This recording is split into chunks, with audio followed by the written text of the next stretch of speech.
Hello, everybody. It's Monday, November the 24th, 2025, Thanksgiving Day, week at least in the United States, where we're supposed to be thankful, although some people wonder what there is to be thankful about. We've lost Johan. Johan, are you still there?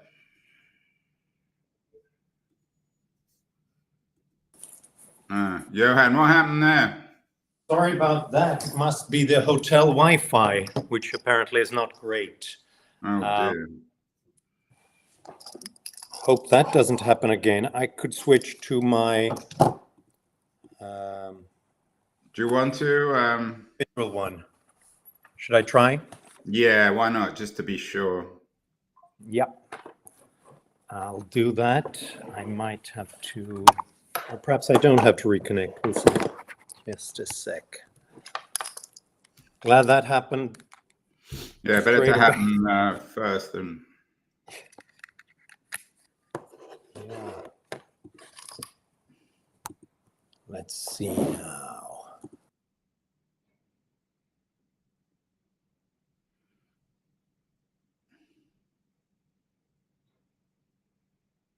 How's that? I think you froze now, Johan.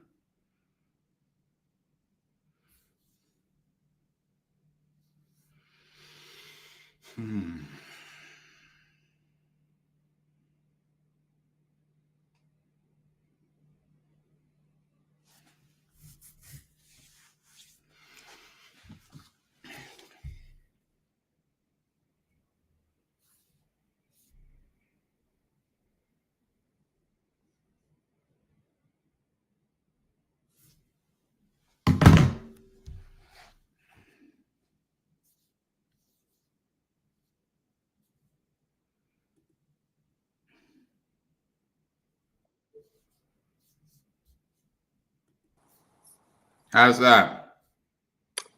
You froze. Sorry about that. Now I'm back with a hopefully more stable connection. Okay. Looks better. Okay. Should we try? Yeah. Here we go. Ready to roll here? Sure. Let me just change something. Okay. You can hear me all right, yeah? I can. Yes. Excellent. Here we go. Ready? We're still recording, so we'll just start again. Hello, everybody. It is... Start again. Hello, everybody. It is Monday, November the 24th, 2025, Thanksgiving week in the United States. Some people wonder what there is to be thankful about in America in 2025. We're kind of talking about this today with my guest, Johan Norberg, one of Sweden's leading futuristic writers and historians. He was on the show back in 2021 talking about a book that he had out then. It was called Open, the Story of Human Progress. And we talked about what made conservatism and what engendered the idea of openness. Johan has a new book out. It's called Peak Human, What Makes a Civilization Last, very much along the theme of his other books. And he had an interesting piece recently in the Washington Post last month. Is it America's fate to decline and fall? Here's what history says. Johan is joining us from Malmö in Sweden. Johan, I'm not sure what history tells us, but if you can cast your mind back to 2021, when you were last on the show, are you more or less optimistic about American decline in the last 4 years? It's been a long time since 2021, and so many things have happened. Not that many that have made me more optimistic and hopeful, I'd say. And I think that some of the conscious, systematic attempt from the White House to undermine both international relationships, the rules-based order and free trade, and certain domestic institutions when it comes to the rule of law. Makes me think that we're in a difficult moment. To put it politely, as the Scandinavians would say, a difficult moment. Americans might use different language. It's important to note, Johan, and again, correct me if I'm wrong, you're not some radical leftist critic of Trump and MAGA. You're a conservative, but a globalist as well. What is it about MAGA and Trump that you believe suggests the decline or the acceleration of decline in the United States? Well, you know what? I usually describe myself as a classical liberal in the European Enlightenment tradition from John Locke and Adam Smith and onwards. But obviously, we've had a conservative movement that has been trying to conserve what's good about Western civilization for a long time.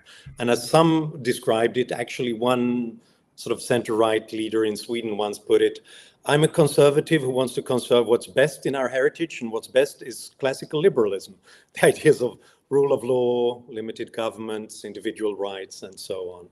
And MAGA doesn't fit into any of these traditions. It's a very difficult and a very radical ideology that seems to, it's made up of many different things, but one of them being this kind of urge to find a strong man with all the right solutions for all our problems. And he doesn't have time for the normal democratic process, the rule of law, independent courts, negotiations, compromise. All those things take time. And obviously, that's why a lot of people feel like nothing happens, everything gets stuck in process. So we need something strong to just get things going.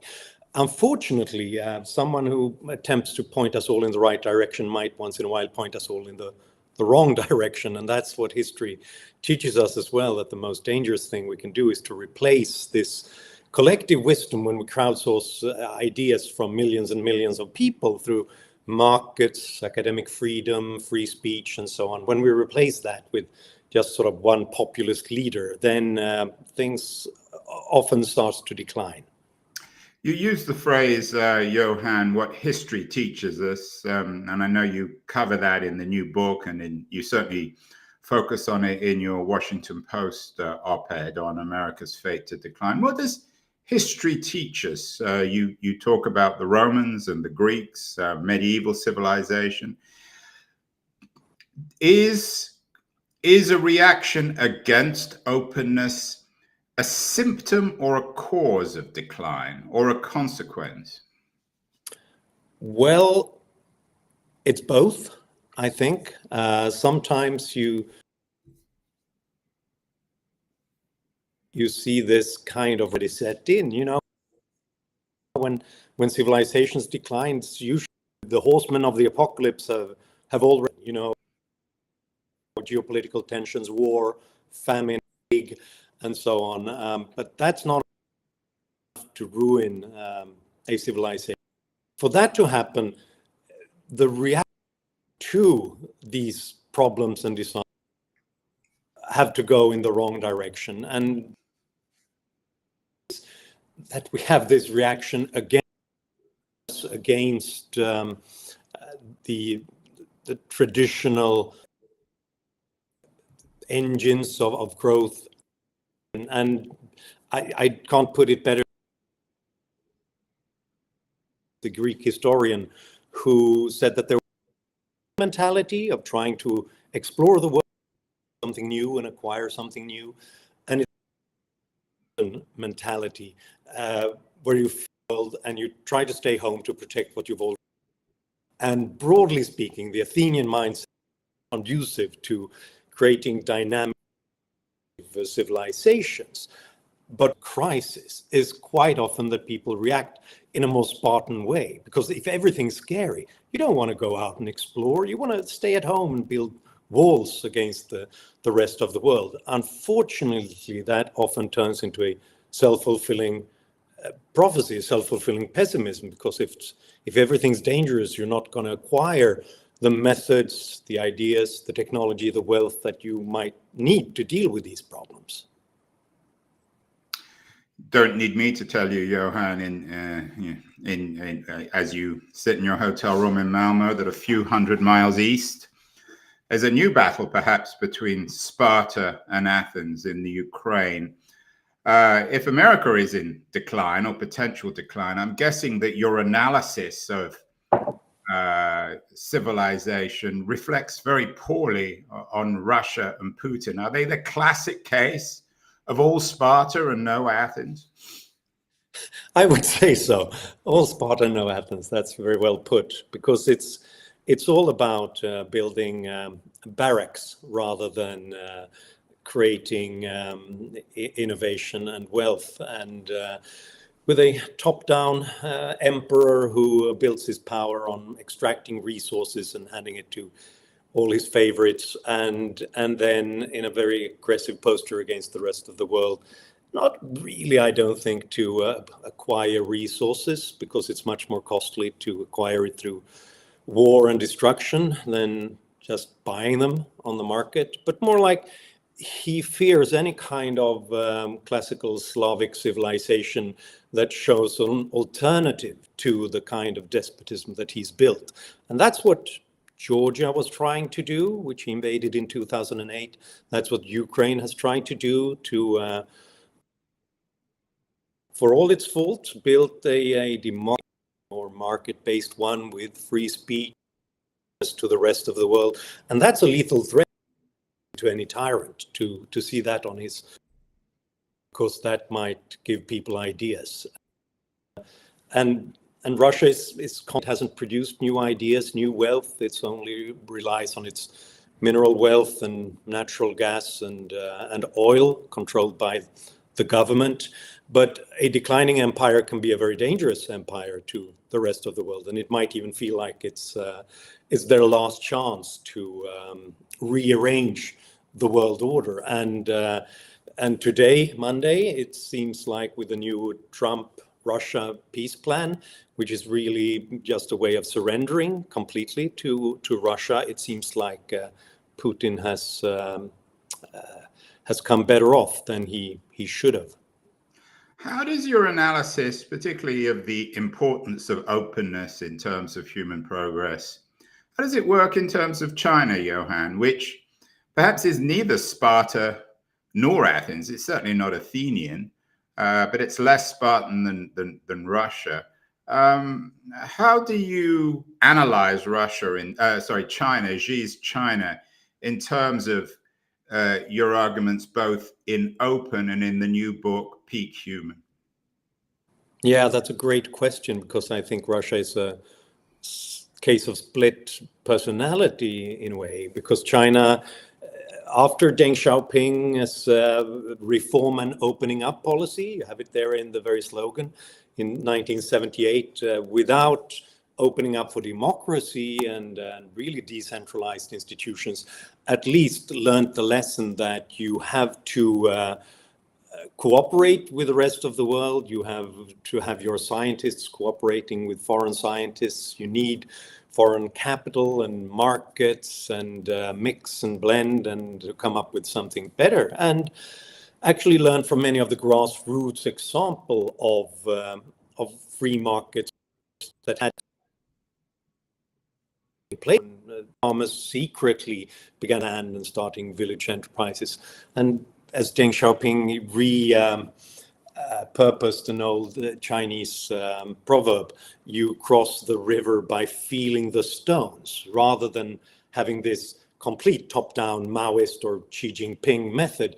Instead, you're trying to sort of feel the stones, what has already been tried and what has worked out here in these villages, and give people a bit more freedom to experiment with it. And that resulted in 30 years of amazing growth in China. And no, it wasn't Athenian, but at least it borrowed some aspects of Athens, I'd say. But then Xi Jinping is a different character, and he's more Spartan, more centralized. He has this overarching sense of order and control, which means that, Joel Moker, the economic historian who just got the Nobel Prize in economics, he points out that, yes, if the Emperor Xi then wants something to be done rapidly, sort of start lots and lots of electric vehicle factories, they are able to produce rapid progress over there.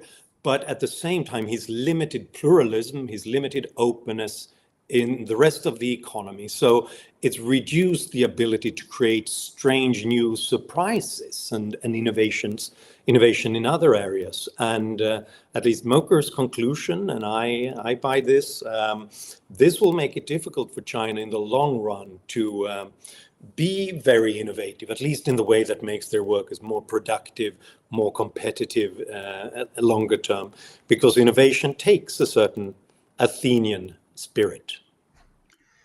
In your piece on America, you suggest that it's hard to quantify, but empires turn in terms of confidence, and that and when they lose their confidence, then perhaps empires begin to decline. We know all about Trump. I don't want to make this another Trump conversation, but you keep on talking about Athens. Of course, the values of Athens were most captured by Pericles and his great speech. Why in the United States is there such a scarcity, shall we say, of Pericles? What is it that's happened over the last few decades, which has meant that Trump and his, I don't know, it's not Spartan, a kind of wannabe Spartan demagoguery is dominating the public space, and there are no Pericles. Where do we find the Pericles, Johan? Yeah, well, few cultures find a Pericles, and they're quite. Yeah, but if we want to recapture the spirit of Athens, we need a Pericles. Yes, I think we do, or at least politicians who restrain themselves to leave some room for more people to go about their own businesses and projects in a more pluralist way. But yes, you need to be a Pericles to instill some sort of a spirit of hope and of progress in a country. And unfortunately, they are rare in history. And I think that's partly because it is more difficult to do both of these things at the same time, to both create this sense that there's hope, there is movement, there's a trajectory, but at the same time also explain to people that it's not coming from me. I won't do this alone. It doesn't come from a top-down solution. It can only come if you create these things. I can give you the opportunities, the platform on which to create things. And unfortunately, it's so much easier for political leaders to just divide and conquer. And they relearn that lesson quite often, unfortunately, by looking at successful examples of that, telling people that, look, the other side, they want to destroy your lifestyle and everything that you are about, but I alone can protect you. And once that happens, both sides can play that game, and unfortunately that creates these descending spirals in a way. And I think that's something that's happened in US in recent decades. Yeah, and in our last conversation, you talked about this degeneration into us and them. You end your post piece with a quote from Abraham Lincoln, who clearly was about as close to Pericles perhaps as one can get in the modern age. Were there 20th century versions of Pericles in American modern history? I mean, people think of JFK. We did a show last week with Chris Matthews, a very distinguished American television pundit, who's just written a book about Bobby Kennedy, suggesting that there was a Periclean quality to him. Who in modern American history might offer at least the potential of Pericles? Well, it's easy to go all the way back to the founding fathers because they, of course, were inspired by Pericles and they studied ancient history a lot to try to learn from the lessons of ancient cultures, both Athens and Rome and tried to think about how can we create a democratic experiment or a that doesn't, where we don't undermines all these institutions. And they were wise enough ideas of the Constitution, how we do create a division of powers, checks, and that we use the passions of different groups to sort of cancel each other out, which I think is still one of the most brilliant insights of statecraft ever. And that's quite Periclean. And compared to that, it's hard to come up with anyone in more recent times. But I would say that at least when it comes to the sort of the rhetorical project, I think both in different ways, JFK and Ronald Reagan, they both talked about in a positive way the American aspirations and the ideals of openness and of liberty, rather than trying to say that our project is to destroy certain disloyal groups within our own societies. And that's a kind of rhetoric that I think still is up for grabs, at least when people are fed up with this kind of cultural civil war that goes on in many Western countries today. You write about intolerance and its problems in both the Post piece and in the new book. Why has there been this degeneration towards intolerance, both on the left and the right in the United States and perhaps more broadly? Is it a form of insecurity, human unhappiness? What's the explanation? Is it economic, psychological, political? I'd be hard-pressed. Of course, you can always look at certain material factors. I think that something like the great financial crisis of 2008 and the fact that we had a long period of lower growth rates and less income growth in both the US and in Europe afterwards, that kind of economic decline often results in more zero-sum thinking, because usually the economy is growing and trade and innovation means that both different groups can prosper at the same time. But for quite some time that wasn't the case, and then people start to fight over the scraps, and then usually you turn towards sort of out groups and find scapegoats, and often you attack immigrants, because whatever they do, whether they live on welfare or they become Nobel laureates, they're always some kind of other, and they are a problem, unfortunately. So there are some material factors, but I also think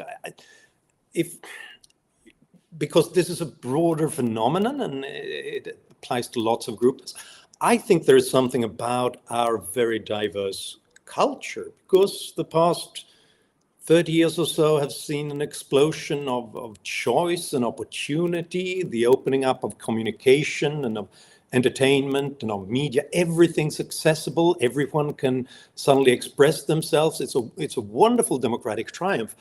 But I think that a lot of people are worried and uncomfortable in that world.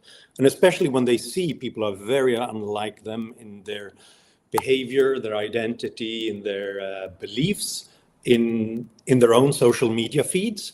And I think this, among a certain group, this has triggered a sort of tribal instinct whereby we have to fight against them. Just because we've seen this on the left, it's especially sort of the university campus left for a long time, shouting down other speakers and trying to get them off the campus because they wanted to be a safe space.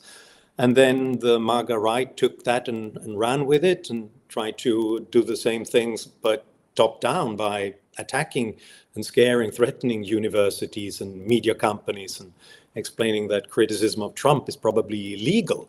I mean, it tells you that the instincts that the collectivist versions of the left and the right have of sort of unity, we have to believe in the same ideals, we have to be very much alike, it's a bad fit with modern choice and openness, because when they have that perspective, they are going to try to punch us into shape and punch other groups into silence. And they have to come around quite quickly and realize that you can live and let live, because otherwise I think this is an existential threat to our ideals of openness. Johan, you and I are talking from hotel rooms. You're in Malmo, I'm in Washington, D.C. We're part, for better or worse, of this new globalized elite. You and I do rather well out of it as writers, speakers, pundits, podcast hosts. But some people might be watching and thinking to themselves, well, it's fine for Johan Norberg and Andrew Keen. They're doing well out of this globalized system. But many people aren't, and they have every reason to react negatively against globalization. You've identified yourself as a classic liberal. But is there a need for government to recalibrate some of the more problematic consequences of globalization? I hear you, and I understand why that's a popular trope, that some globalists enjoy that lifestyle and those communities. Not everyone does. I would slightly, though, before I go into sort of the material aspect of it, say that there's another aspect of this. You know, Marco Polo could benefit from China's ingenuity and inventions because he was a globalist. He traveled all the way from Italy to China. But most Europeans couldn't. So they couldn't benefit from, I don't know, the magnetic compass, toilet paper and paper money and other Chinese inventions. It was only when we got more globalization, trade and global communications, only then did most people start to benefit from the talent, the innovation of other people in other places. So I actually think that those who stay where they are, they benefit more from globalization in a way than the Marco Polos do. But that is not always the case if the factory where you've been employed all your life is going out of business because of foreign competition. And that will always be a problem in any kind of innovative society. I don't think that's a bad thing. I think that's good. If we can do new things in better ways, then we should stop doing old things in old ways. That's the old Schumpeterian idea of creative destruction, and it's the only way in which we will continue to make progress and increase real living standards for whole societies, for all groups and not just for the few. And that will happen whether it's from trade or technological change or just the change in consumer demand. So, and I think it's a good thing. I think we need more of it. There's a problem that we have a lack of productivity growth in our economies. But yes, there is a case that we're going to have to really help and compensate those who, when that happens, it's not through their own faults, partly because if we don't, we'll see these reactions. And there, I think there's been a lack of imagination from all sides politically in recent decades, because we usually just sort of pay people off with some benefits to stay home, stay unemployed. We have to think more constructively about helping people to retrain, to move to other places, to have wage insurance, and helping people to continue to move with the speed of the economy. Your piece on America ultimately, at least in my interpretation, was optimistic about America. You're writing, of course, the year before America's 250th anniversary. Is it because government in America has been much more limited ultimately? Does that give you your confidence in the future of America? I think so, yes. You know, Churchill's old saying, which I believe in, that America will always do the right thing after having exhausted all the other alternatives. Well, now America is in the face of trying everything else and exhausting those alternatives. Will this be is this an existential shock and a crisis? I think that the MAGA right wouldn't hesitate to ignore courts and the division of power completely, and and Congress so far is really not even awake to what is going on in any way, and Republicans who don't agree, they're too terrified to speak out. However, again, we come back to the founding fathers and the Constitution, the fact that there are such strong limits to government and executive power and overreach. And I think we can see that even today, that the only ones who are really doing their work in the US right now are the courts. And that takes time, and it's a slow process. I guess it has to be a slow process, but it seems to be working. And one by one, the unconstitutional aspects of governance right now is being struck down. Again, I'm sure Trump couldn't care less. He'd be happy to say that this is undemocratic and that the whole Smithsonian project is wrong. But that's where I think, and this might be because I'm a diehard believer in sort of America constantly at least self-correcting. This is where where the Republican Party would not join him, because they know there's life after Trump. He's an old guy, he's on his last term, but they will be around for a long period of time, and they're going to have to think about their legacy and perhaps even of their principles. And after having talked about the importance of the Constitution for 2 centuries, they can't just throw it by the wayside. You note that the only resistance, or maybe I'm misquoting you, but you seem to be saying that the only resistance to Trump and MAGA has come from the courts. But some people would disagree, Johan. There have been a lot of popular demonstrations, the No Kings demonstrations, which brought out hundreds of thousands of people. Alongside Pericles, of course, in terms of manifesting the Athenian ideal was Socrates and his idea of resistance and philosophy. Is there a Socratic element alongside that Periclean one to maintaining the Athenian ideal? I think that's a great society built from the top. They are built through a long organic process of millions of people interacting, and it's often built from the bottom up through the Socrateses of the world, through social movements, and through civil society organizations. And obviously there has to be some sort of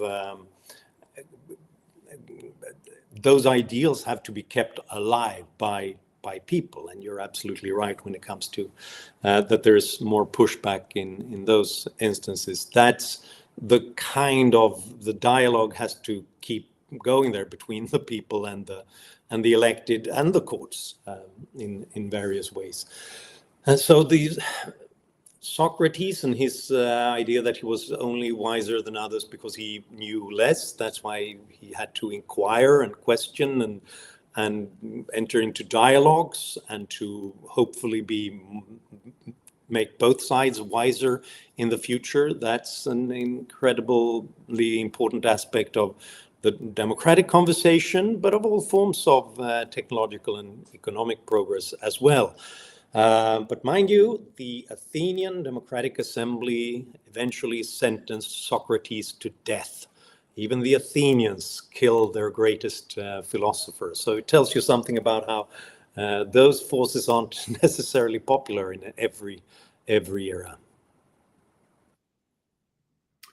And of course, Socrates' most famous student was Plato, who came up with his Republic, which rejected the openness of Periclean Athens and argued in favor of some sort of philosophical dictatorship, philosopher kings. So some people would suggest that elites rule better. Socrates certainly wouldn't have agreed with that. In America these days, Johan, a lot has been written about the rottenness of American elites. The metaphor, literally and otherwise, is that's being used is the role of Jeffrey Epstein. All his emails have come out, and all his interactions with academic, intellectual, financial elites. What's the message in your argument, both in the new book and in the column, about elites? Do they have something to learn in terms of maintaining Western civilization and openness? They're not perfect No, no, either, are they? certainly not. And if they were, we could hand them total power. And obviously, this is where all the Curtis Yarvinses of the world go wrong as well. Just by looking at elites who fail, he thinks that we need some new philosopher king or some sort of techno autocracy. But obviously, how do you make sure that you won't get Jeffrey Epstein on top of as the monarch in that?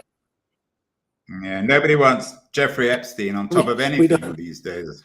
Fortunately, he's no longer around to be on top, but he's a very dangerous character, I think, symbolically. Quite right. And I mean, there's a lot of ruin in societies. Elites, economic, political elites will see corruption and abuse wherever there is power in the world. But that's the very reason why we need to expose elites to competition. That's why we need the relative openness, at least, of societies with checks and balances and divisions of power, because the only alternative is some sort of Plato republic or an Orbanist, Putinist, Erdogan style autocracy. And then you'll get more of that abuse and that corruption, because they only surround themselves with the yes men, and they don't. Let me just jump in here, Johan. What about the Singapore model of rule by engineers? Yeah. Where there is perhaps less corruption than anywhere else in the world, for better or worse. I'd be happy to concede that Singapore has built a quite successful and quite open society without being a democracy, and it's astonishing, and it's impressive, and that's also the reason why we shouldn't use it as a model, because everywhere else where we've tried, we've failed. That's the reason why Singapore keeps coming back as the example. Most times when we try to find a Lee Kuan Yew to rule a society, we end up with a Mao Zedong or a Nicolas Maduro or an Erdogan kind of character. So Singapore was an exception, and it could be,